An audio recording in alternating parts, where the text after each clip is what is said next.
Aleluia.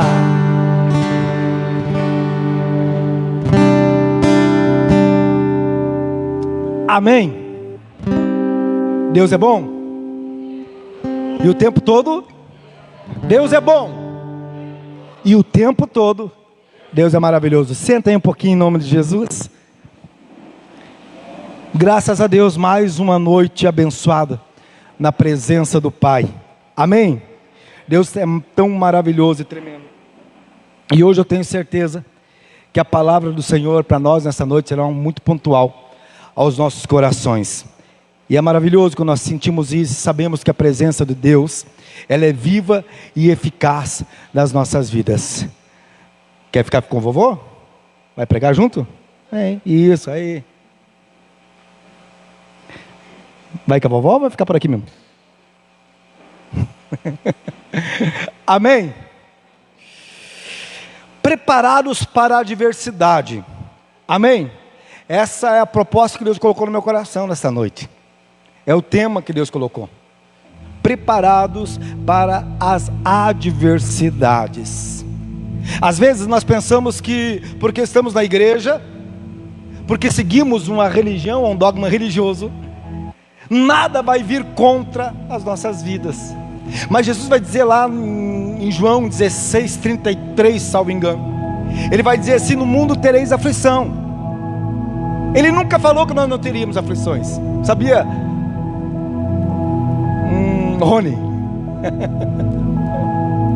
Mas às vezes a gente romantiza, eu sempre falo, a gente é acostumado a romantizar a palavra do Senhor. E quando a gente romantiza alguma coisa, parece que tudo é flores, tudo é beleza, tudo é maravilhoso. É bom chegar aqui em cima e falar que Deus é bom o tempo todo, e o tempo todo Deus é bom. É bom chegar aqui em cima e falar assim que Jesus vai te salvar, que Jesus vai te transformar. É bom eu chegar aqui e dizer que você vai vencer as suas vitórias. Mas o ruim é eu chegar aqui e dizer assim: ei, mas o mesmo Jesus que fala que você vai vencer as suas vitórias, Ele fala que também terás aflição, que terá problema. Mas não se preocupe, porque Ele já venceu o mundo por mim e por você. Nenhum problema maior do que Ele levou na cruz do Calvário. Esses dias eu estava conversando, ou melhor, estava fazendo uma live de oração, e algumas pessoas me falavam isso, falavam assim: mas me diz uma coisa, pastor, o meu fardo está tão pesado, eu não estou conseguindo nem caminhar. Eu estou pensando em desistir de tudo, eu estou pensando em largar tudo, porque eu não aguento levar. Mas a Bíblia vai dizer que Deus, Ele nunca vai tirar o fardo que você não possa levar. Vai lá em Mateus 11:28 por aí, que vai dizer: fica tranquilo, porque o meu fardo é leve e o meu jugo... Não, o meu jugo é leve e o meu fardo é... Não, é o contrário, né? Meu fardo é leve, meu jugo é leve e o meu fardo é suave. Ou é o contrário, ou vice-versa. Mas é assim. Amém? E Deus nunca vai te dar um fardo que você não consiga carregar. Pode ter certeza que você é muito mais forte do que você pensa. E a palavra do Senhor vai dizer algo tremendo nas nossas vidas hoje. E eu lendo essa palavra, eu percebi algo que eu já sabia: que o inimigo das nossas almas, que é Satanás, ele é um covarde. Sabia? Ele se faz de forte, mas ele é o maior covarde que existe. Perguntei: por quê, pastor? Porque ele sempre vai atacar na nossa parte fraca. O inimigo nunca vai atacar na parte que você é forte. O inimigo nunca vai atacar na parte que você tem firmeza. Ele sempre vai vir contra você na sua parte fraca, aonde você é mais frágil, aonde você mais necessita, aonde você tem mais medo que aconteça coisas erradas na tua vida. É exatamente aí que ele vai atacar. E eu começo a observar, e eu começo a ver a nossa parte mais fraca. Acho que nós somos meio unânimes em algumas coisas. Uma das partes mais fracas que nós temos é a nossa família, sim ou não? Sim ou não? Ou é só eu que tenho essa parte fraca? Tocou na minha família, eu me transformo. Tocou nos meus filhos, por mais que já estão aí grandão, eu me transformo. Tocou então nos meus netos, eu me transformo. Tocou na minha esposa, eu me transformo. Por quê? Porque é uma parte fraca minha. Porque eu não aguento ver o inimigo atacando. Tem pessoas que têm na parte financeira, na parte de relacionamentos, tem fraquezas, tem lutas. E eu entendo que todas essas lutas vêm porque o inimigo sabe, ele é covarde, e ele sabe exatamente aonde ele vai atacar. Agora você vai ver como Deus trabalha. Diga assim: Deus é perfeito. Abra a tua Bíblia comigo em 2 Coríntios capítulo 12, versículo 9. Se o Lodivan colocar aqui, melhor ainda, porque eu estou com aquela Bíblia que tem a letrinha bem pequena. 2 Coríntios capítulo 12, versículo 9. Se puder colocar ali enquanto eu tomo água.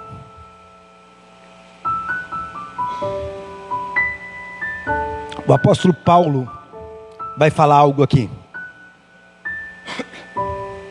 O inimigo, ele ataca no seu ponto fraco, mas o apóstolo Paulo vai dizer assim: mas ele disse: minha graça é tudo de que você precisa. Meu poder opera melhor na fraqueza. Diga assim: o poder de Deus opera melhor na minha fraqueza. Portanto, agora fico feliz de me orgulhar de minhas fraquezas, para que o poder de Deus opere por meu intermédio. Amém? Aonde Satanás ataca? Aonde? Eu vou perguntar de novo: aonde Satanás ataca? Na fraqueza. Aonde Deus se manifesta seu poder? Na fraqueza. Amém? Aonde Deus se manifesta é exatamente na nossa fraqueza.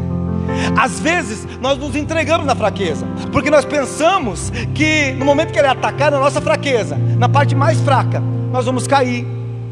Só que esquecemos que o apóstolo Paulo vai dizer que Deus fala assim, que é na fraqueza, na nossa fraqueza, que Ele se manifesta. O apóstolo Paulo também vai dizer em outra passagem: é quando penso que estou fraco, é aí que eu estou forte. Por quê?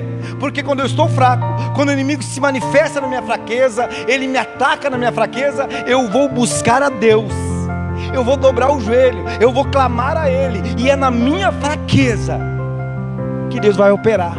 Aonde você acha que você é mais fraco, olha para mim, é onde você é mais forte. Amém? Aonde você pensa que você é mais fraco, é exatamente aí que Deus vai te usar para receber vitórias na tua vida. O que Deus quer dizer com isso? O que Ele quer dizer para mim e para você nesta noite? Você é muito mais forte do que você imagina. Quando você está em Deus, não existe fraqueza. Por quê? Porque o inimigo, ele vai se levantar, mas ele vai se levantar para cair, porque você vai estar buscando ele, Carlos. E é nesse momento que ele vai mostrar como Ele, o Deus Todo-Poderoso, se manifesta na tua vida. Pastor, tem muitas vezes que eu até penso em desistir, porque eu tenho lutado tanto, e as coisas parecem que não têm dado certo para mim. Eu luto, mas parece que eu dou 10 passos para frente e 20 para trás, porque parece que nada dá certo. Mas pode ter certeza, se Deus não tivesse na tua fraqueza com você, você já tinha caído. Se Deus não estivesse com você na sua fraqueza, ou naquilo que você pensa que está fraco, você já tinha desistido de muitas coisas.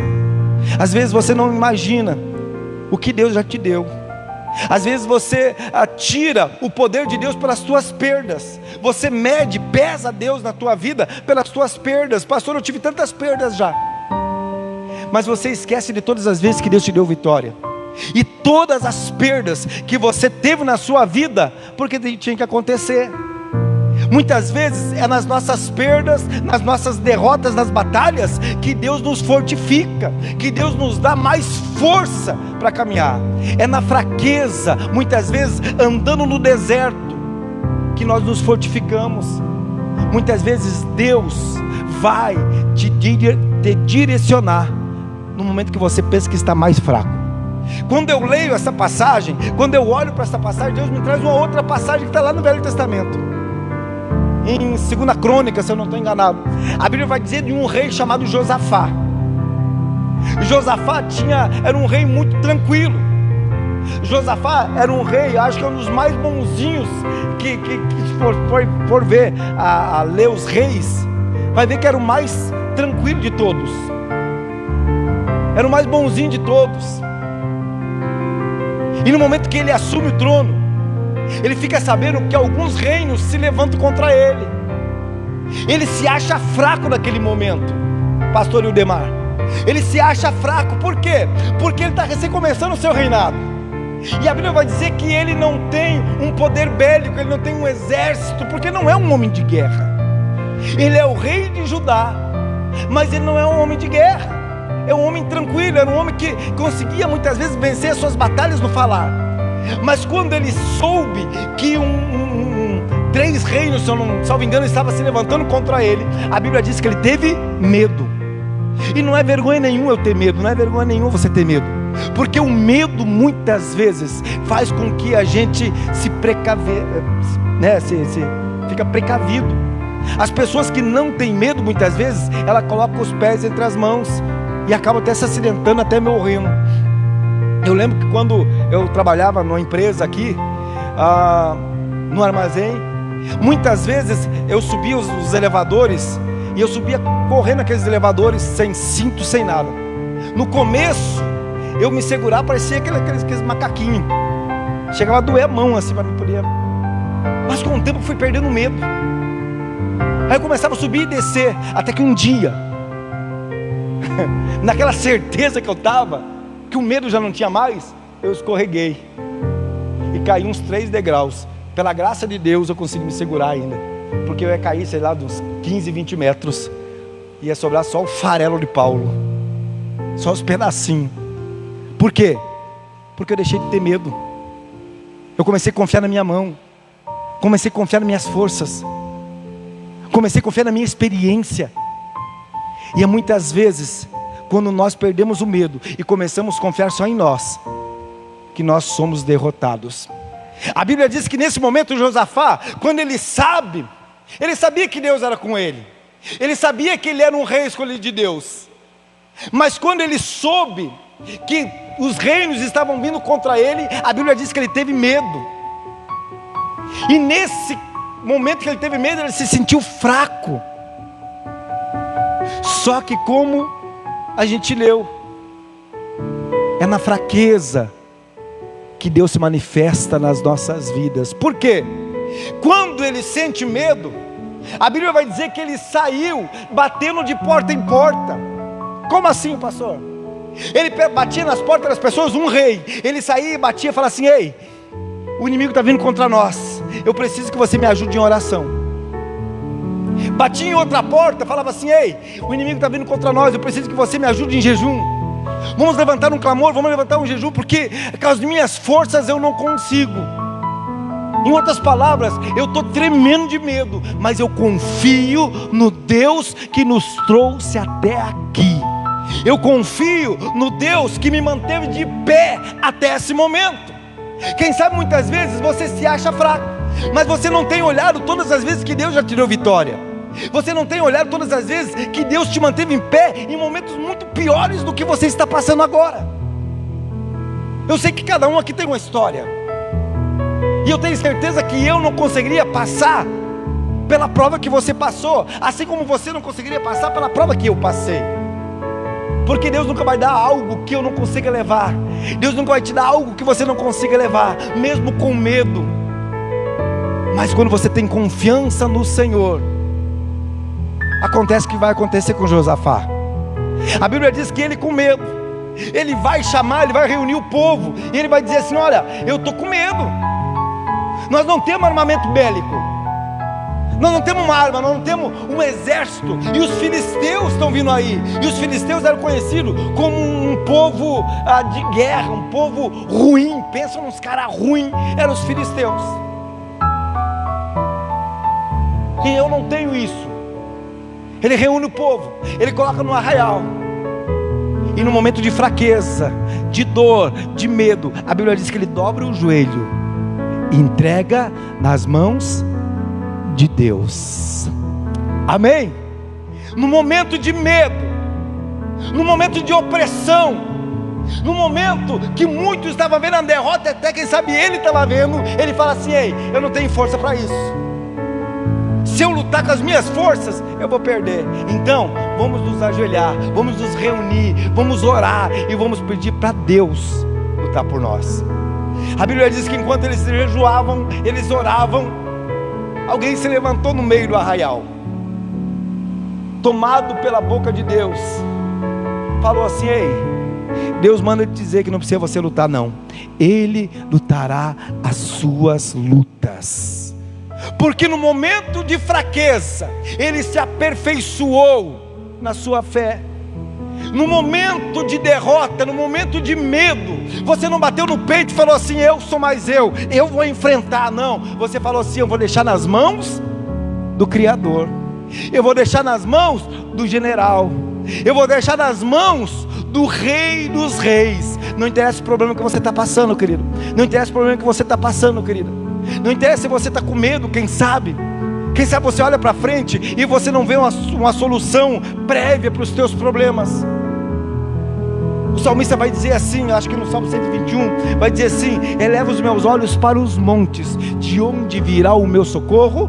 O meu socorro não vem de pessoas influentes, o meu socorro não vem de igreja, o meu socorro não vem de pastor, o meu socorro não vem de amigos, o meu socorro não vem de parentes, o meu socorro não vem na força dos meus braços, o meu socorro vem do Senhor, que criou os céus e a terra. Creia nisso, entenda isso. Eu não estou dizendo para você nunca mais ter medo, não, muito pelo contrário. Enquanto você tem medo, você tem prudência. A pessoa que não tem medo, ela não tem prudência nenhuma, ela é imprudente. Por que essa palavra imprudente no trânsito, né? Tem o Radimar, que é a marca oral de escola, né? Imprudência é o quê? Ela não tem prudência nenhuma, ela faz o que quer. Ela acha o melhor piloto que existe, e muitas vezes tira a vida dela, não só dela, mas como de outros. Esse dia eu contei aqui que por causa de uma imprudência de 2 caminhoneiros, eu quase que fui conversar com Jesus mais cedo. Quando estava indo para Sinop, a imprudência de 2 bitrem, um tentando ultrapassar o outro, e não deu conta, e estou aí, eu lá bem faceiro, feliz, tranquilo. Quando eu vejo aquele cara dando um sinal de luz, eu falei: e agora? Para um lado eu não podia ir, para o outro eu não podia ir. Eu falei: Deus do céu.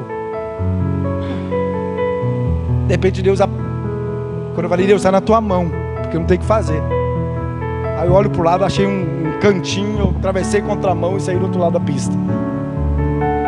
Cadê a imprudência? Pessoas que acham: não, vai dar, eu consigo, eu sou o cara, eu sou o motorista, eu conheço o meu caminhão, eu conheço o meu carro. É nesse momento que muitas vezes você morre e leva pessoas contigo, por causa da imprudência, o excesso de confiança. Não tenha confiança nos teus braços, nas tuas forças, tenha confiança em Deus. A Bíblia diz que então Josafá, ele vence a guerra pelas mãos de Deus, porque primeiro ele teve medo, e no momento que ele teve medo, ele colocou nas mãos de Deus. Entrega os teus problemas na mão de Deus, não interessa o que for. O nosso maior erro, olha para mim, nosso maior defeito é sair contando para todo mundo os nossos problemas, e para pessoas que não vão poder te ajudar, e esquece de fazer o que está escrito lá em Mateus 6,6. Alguém lembra o que está escrito em Mateus 6,6? Entra para o teu quarto, dobra o teu joelho, ou melhor, entra para o teu quarto, feche a porta para que os outros ambientes não te vejam, dobra o teu joelho e em secreto fale com o Pai, porque em secreto o Senhor te abençoará. Tem pessoas que saem contando os seus problemas, planos, projetos para todo mundo, e depois a coisa não dá certa, e depois a coisa dá tudo errada. Você olha e fala assim: puxa vida, Deus, você não está comigo não, né?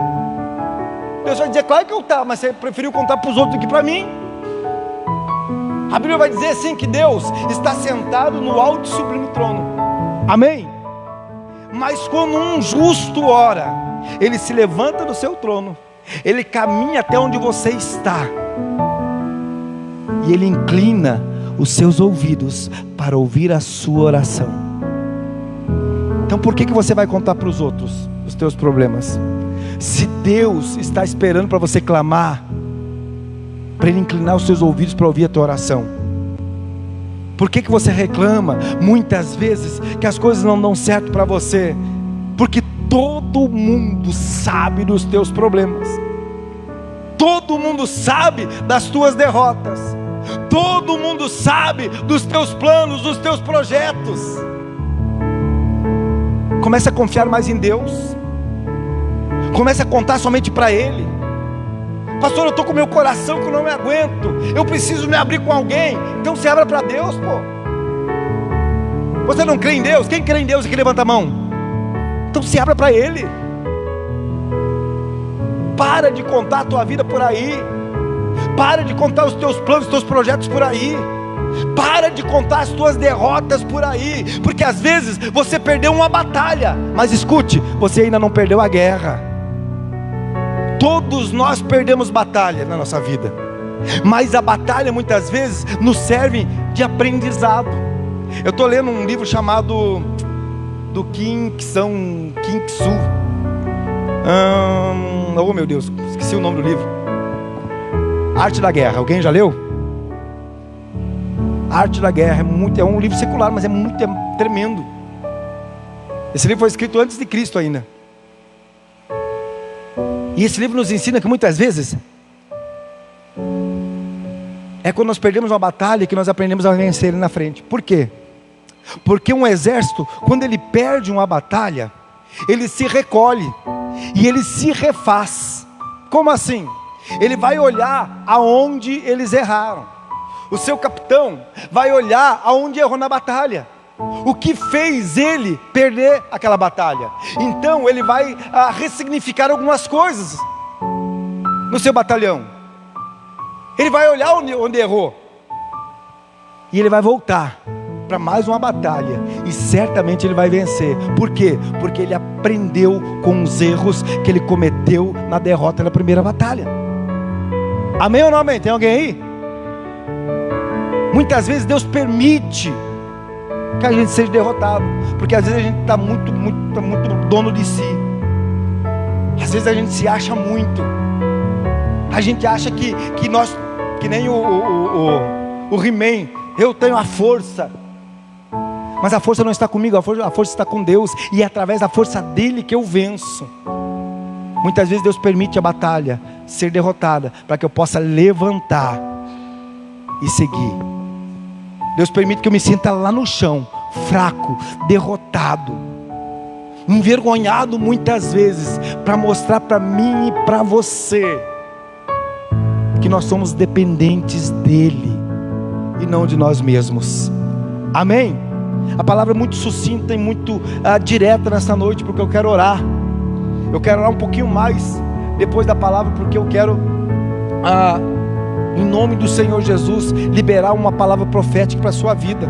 Eu quero orar. Você que trouxe algumas coisas, eu vi que a irmã trouxe ali 1 litro com água, pode trazer depois aqui na frente. Você que trouxe foto, documento, vamos orar. Vamos fazer um ato profético. Eu creio em ato profético. Eu não creio em ato profético toda hora, todo dia, todo minuto. Não pode ver um que quer profetizar, não. Mas tem momentos que Deus permite que atos proféticos sejam feitos na nossa vida, para que nós sejamos transformados. E às vezes nós precisamos disso como um ponto de contato espiritual, muitas vezes. Amém? Queria que você se colocasse de pé em nome de Jesus.